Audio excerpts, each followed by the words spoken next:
Hello students, class 11 physics chapter work energy and power. Topic is potential energy. Potential energy हम discuss करेंगे आज की class में. As you know, the energy किसी भी body की जो एनर्जी है, एनर्जी को हम कैसे डिफाइन करते हैं? Energy is the ability to do work. किसी भी बॉडी के द्वारा वर्क करने की एबिलिटी को एनर्जी कहते हैं. हमें यहाँ पर पोटेंशियल एनर्जी डिफाइन करनी है. तो potential energy is also ability of the doing work by a conservative force, and it arises from the configuration of the system or the position of the particle in the system. किसी भी body की potential energy किस कारण से होती है? by the configuration or the position of the body or the position of the particle in the system.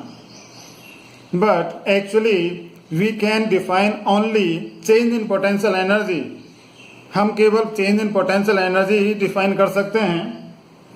Now the change in potential energy of a system corresponding to conservative internal force is given by this change in potential energy uf minus u initial, that is change in potential energy is equal to minus time of work done by conservative force. And this work done is equal to integration of force vector dot displacement vector from initial position to final position. So this is the change in potential energy corresponding to a conservative internal force. uf minus u initial is equal to minus times of work done by conservative force, और जो work होता है that is integration of force vector dot displacement vector from initial to final position. And note that we cannot define the potential energy corresponding to a non-conservative internal forces. Potential energy हम corresponding to non-conservative internal forces के द्वारा define नहीं कर सकते. non-conservative forces का मतलब जैसे fractional force और विस्कस फोर्स. तो फ्रैक्शनल फोर्स या विस्कस फोर्स के द्वारा पोटेंशियल एनर्जी नहीं हो सकते. पोटेंशियल एनर्जी के लिए केवल हमारे कंजर्वेटिव फोर्सेस ही होते हैं. Now whenever and wherever possible we take the reference point at infinity and assume potential energy to be zero. हमें यहाँ पर किसी रेफरेंस के रेस्पेक्ट में, किसी एक पर्टिकुलर पॉइंट के रेस्पेक्ट में हमें पोटेंशियल एनर्जी बॉडी की लेनी होती है. तो रेफरेंस पॉइंट को हमें यदि इन्फिनिटी पर लेना है, जनरली इन्फिनिटी पर लेते हैं, तो पोटेंशियल एनर्जी वहाँ पर जीरो कंसीडर करते हैं. इनिशियल पोजीशन हमारी क्या है? Infinity. Therefore this I is equal to I is replace by infinity. Therefore U initial is equal to zero. And hence from equation 1 this uf का मतलब u final is equal to minus integration of force vector dot displacement vector from infinity to final position. And this is work done by the conservative force. conservative force जैसे जानते हैं आप, gravitational force, electrostatic force और spring force. तो potential energy केवल conservative forces के लिए ही डिफाइन कर सकते हैं. Now it is important to note about the potential energy. Number one the potential energy can be define only for the conservative forces and it does not exist for non conservative forces. जैसा कि हमने ऊपर discuss किया है कि ये potential energy हमारी केवल कंजर्वेटिव फोर्सेस के कारण होती है, and it does not exist for non-conservative forces. Number 2, potential energy can be positive or negative. किसी भी सिस्टम की पोटेंशियल एनर्जी पॉजिटिव भी हो सकती है और नेगेटिव भी हो सकती है. Number 3, the potential energy depend on the reference frame of reference. जैसे कि हमने पहली क्लासेस में किया है, लॉज ऑफ मोशन चैप्टर के अंदर किया था, फ्रेम ऑफ रेफरेंस. तो दो तरह के फ्रेम ऑफ रेफरेंस होते हैं. Number 1, inertial frame of reference और non inertial frame of reference. तो ये पोटेंशियल एनर्जी डिपेंड करती है on the frame of reference. ना पोटेंशियल एनर्जी हमारी कई तरह की हो सकती है। For example gravitational potential energy, that is the energy due to mass bodies, और एनर्जी हमारी इलेक्ट्रोस्टैटिक पोटेंशियल एनर्जी भी हो सकती है, और energy stored by the spring भी हो सकती है। तो ये पोटेंशियल एनर्जी के डिफरेंट टाइप्स पहले हम डिस्कस कर रहे हैं ग्रेविटेशनल पोटेंशियल एनर्जी। तो ग्रेविटेशनल पोटेंशियल एनर्जी के लिए हमने कंसीडर किया initially a body of mass m is placed at a distance of और at a height of y1 from the ground. हमने कंसीडर किया एक body of mass m initially ground से y1 height पर है, और उसको हमें y2 हाइट पर ले जाना है, ग्राउंड से y2 हाइट पर ले जाना है। तो उसकी पोटेंशियल एनर्जी कितनी होती है, चेंज इन पोटेंशियल एनर्जी कितनी होती है, ये कैलकुलेट करेंगे। तो पहले हमें वर्क कैलकुलेट करना है। वर्क कैलकुलेट करेंगे अगेंस्ट द ग्रेविटी, या कहिए बाय द ग्रेविटी वर्क कितना होता है। By the gravity work done by the gravity का मतलब force into displacement, force into displacement. Force कितना है, फोर्स इज mg, क्योंकि इसका weight this mg vertically downward, right. अब इतना ही ऊपर लगाना पड़ेगा ऊपर मूव कराने के लिए। Now displacement is y2 minus y1, y2 में से y1 माइनस करेंगे तो this is the displacement. And क्योंकि हमारा वेट mg हमारा डाउनवर्ड है, डिस्प्लेसमेंट ऊपर है, देयरफॉर एंगल दोनों के बीच में cos 180 degree, and cos 180 is -1, therefore this is equal to minus mg into y2 minus y1. Let this y1 is 0. Suppose करते हैं इनिशियली हमारी बॉडी ग्राउंड पर है, that is y1 is equal to 0 and y2 is equal to h। हम body को h height पर उठाकर रखना चाहते हैं। Then work done by the gravity is equal to minus mg, y2 की जगह पर हमने h पुट किया और y1 is 0। Then on solving this work done by the gravity is minus mgh, but we know that the change in potential energy is equal to minus times of work done by conservative forces, that is work done by gravity. तो this change in potential energy delta U is equal to work done by gravity हमारा था minus mgh। तो this is on solving change in potential energy is equal to mgh। तो इस तरह से हम किसी भी बॉडी की change in potential energy calculate कर सकते हैं। Now next is elastic potential energy is stored in A spring. किसी भी स्प्रिंग के अंदर कितनी इलास्टिक पोटेंशियल एनर्जी होती है। नव इलास्टिक पोटेंशियल एनर्जी क्या है, it is the amount of work done in stretching और in compressing the spring which stored in the spring.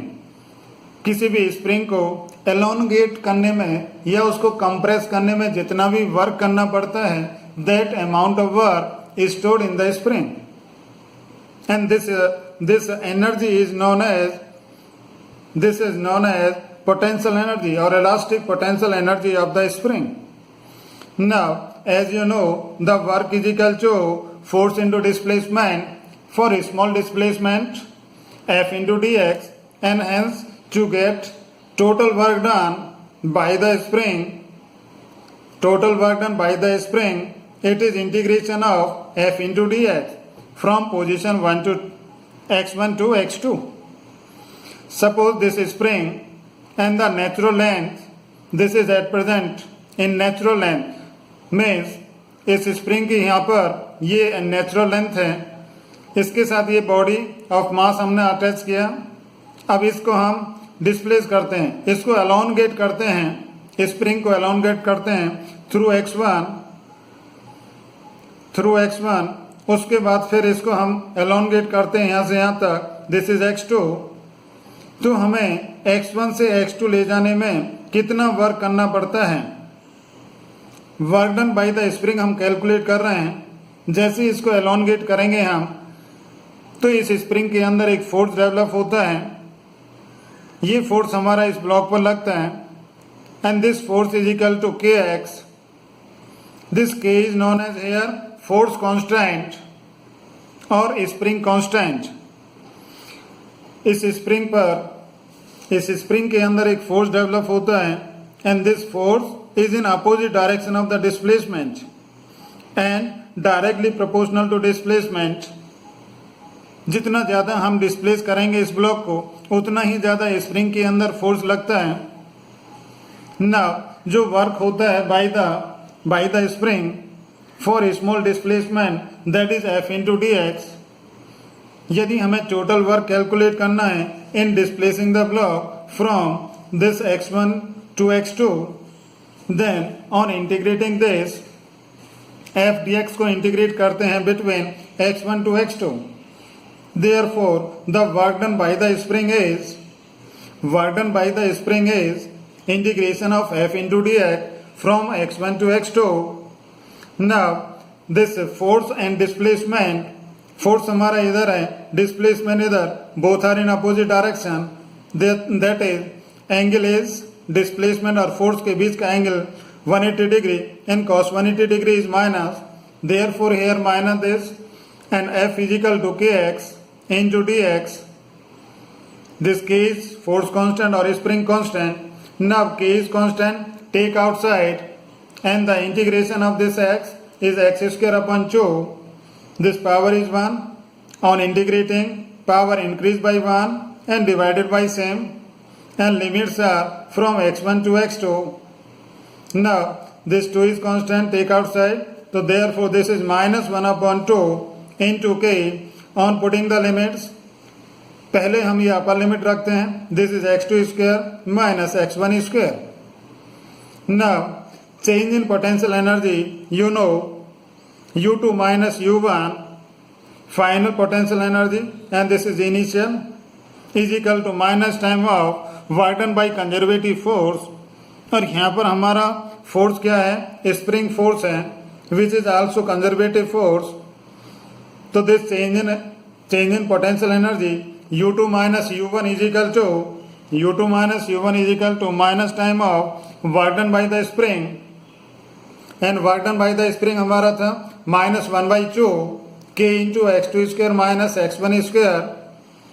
Then on solving, this is u2 minus u1 is equal to minus plus, this is 1 by 2 k x2 square minus k x1 square. So this is the change in potential energy. Now let x1 is equal to 0 and x2 is equal to x. हम suppose करते हैं initially ये हमारा यहाँ पर x1 की value 0 और इसको यहाँ से यहाँ तक x डिस्प्लेस करते हैं. Then the potential energy of the spring is, यहाँ पर हमें x2 की जगह पर x रखना है और x1 की जगह पर 0. And when x1 is 0, then u1 is 0. Therefore, this potential energy or elastic potential energy of the spring is half kx square. तो वेरी इंपॉर्टेंट रिलेशन यूज करेंगे इसका आगे. तो इस तरह से हम डेरिवेशन कर सकते हैं elastic potential energy stored in A spring. Now next topic is relationship between conservative forces and the potential energy of the system. Relationship between conservative forces and the potential energy of the system. We know that for a small displacement delta x in the direction of force, जिस direction में हम force लगा रहे हैं उसी direction में हमारा displacement भी है. Then this change in potential energy is equal to minus delta or change in work by the conservative force, and this work is minus time of this fx into delta x. जिस direction में force लगा रहे हैं उसी direction में displacement delta x. Then change in potential energy is equal to minus delta WC और work जो होता है force into displacement. And from here this fx is equal to minus delta u upon delta x. So this fx is the force, conservative force, and this delta u is potential energy. Now, when this delta x tends to 0, means displacement very small है, this delta x approaches to 0, then fx is equal to minus limit delta x change to 0, मतलब tends to 0, this is delta u upon delta x is equal to del u upon del x, del u upon del x, fx is equal to del u upon del x. जब ये हमारा displacement delta x approaches to 0, then this can be written as del u upon del x. Similarly, in y direction, this fy is equal to minus del u upon del y, and in z direction, this fz is equal to minus del u upon del z.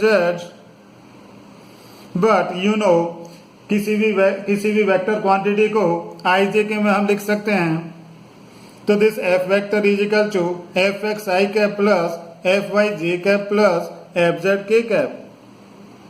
On putting the value of F x is equal to del u upon del x and F y and F z, then we get minus del u upon del x into I cap minus del u upon del y into j cap minus del u upon del z into k cap, or on taking u common, this is f vector is equal to minus del upon del x into I cap plus del upon del y into j cap plus del upon del z into k cap into u, and this can be written as f vector is equal to minus del u vector.